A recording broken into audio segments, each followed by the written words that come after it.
You ever notice how one idea can change everything? Sometimes for the better, and sometimes for complete chaos. This story is about that one idea. It started with Mike. One day, a kind old monk came to his door. "Is anyone home?" the monk called out softly. "I'm hungry. Can someone spare some food?" Mike didn't hesitate. He brought food immediately. The monk smiled. "You have a pure heart, child," he said. "People like you used to exist everywhere." Mike leaned in. "What do you mean, used to?" The monk sighed. "Back then, people trusted each other.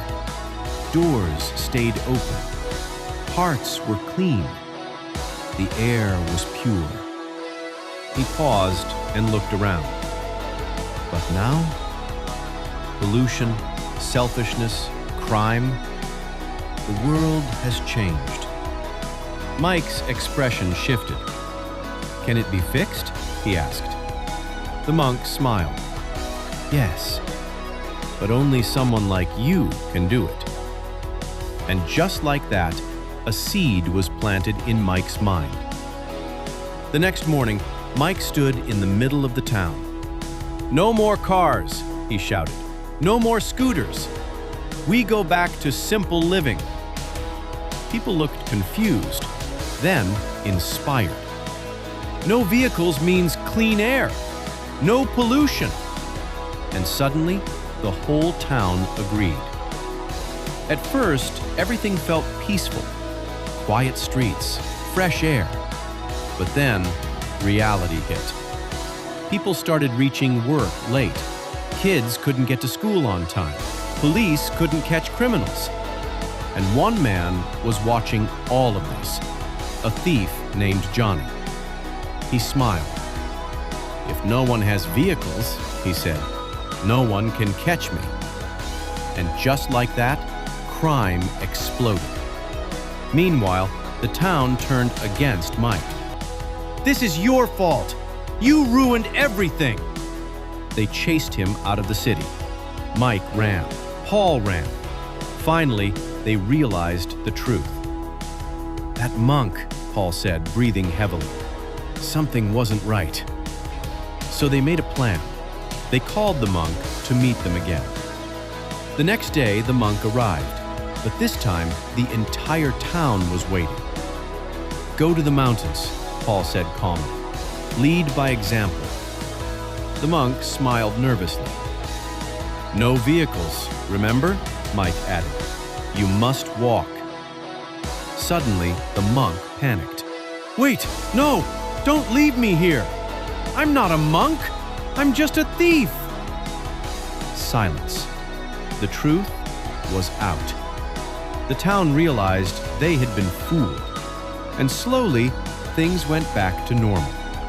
But the story doesn't end there, because later that day, Mike and Paul found themselves in another strange situation. A tiny frog jumped toward them. "Help us!" it cried. "A giant snake is attacking our kingdom!" Mike blinked.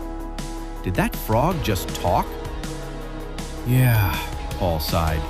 "This is happening now."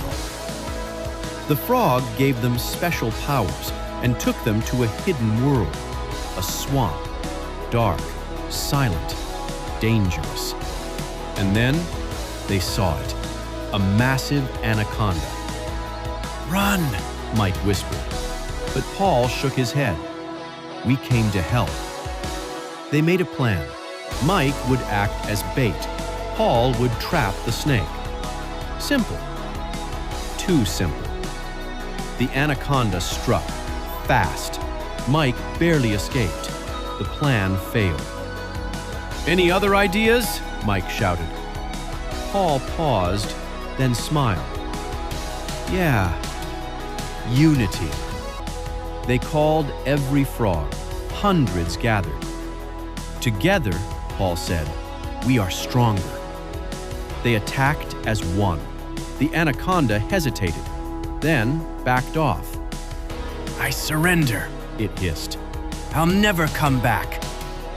Silence. Then cheers. The frogs were safe.